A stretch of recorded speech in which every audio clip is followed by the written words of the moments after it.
আল্লাহ বললেন ক্ষমার দিকে ছোট, আর এমন জান্নাতের দিকে ছোট যেই জান্নাতটা আকাশ জমিন বিস্তৃত। ও ইদ্দাতিল লিল মুত্তাকিন, মুত্তাকিনদের জন্য এই জান্নাতকে তৈরি করে রেখেছে কে?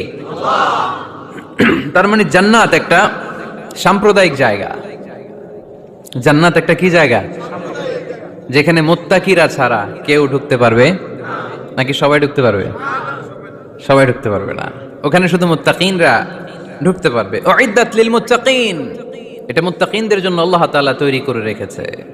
হাদিসে কুদসিতে আল্লাহ তাআলা বলেছেন, এই উইদ্দাতের এই শব্দের ব্যবহারই করেছেন আ'দাতু লিইবাদিয়াস সলিহিন, আমি আমার নেককার বান্দাদের জন্য এমন জান্নাত বানিয়েছি মা লা আইনুন রাআত, পৃথিবীর কোনো চোখ ওই জান্নাতের সৌন্দর্য দেখে নাই। ওয়ালা উযুনুন সামিআত, পৃথিবীর কোনো কান জান্নাতের কোনো সুন্দর শব্দের আওয়াজ শুনে নাই। ওয়ালা খাতারা আলা কলবি বাশার, মানুষ কল্পনাও করতে পারবে না যে জান্নাত কত সুন্দর।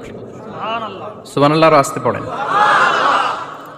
আল্লাহ বললেন উইদ্দাত লিল মুত্তাকিন, আমি আমার মুত্তাকিন বান্দাদের জন্য তৈরি করেছি। মুত্তাকিরা ছাড়া কেউ জান্নাতে প্রবেশ করতে পারবে নাকি? পারবে না। এখন মুত্তাকি কারা, তাদের বর্ণনা আল্লাহ সামনে দিবেন, শুনবেন আপনারা।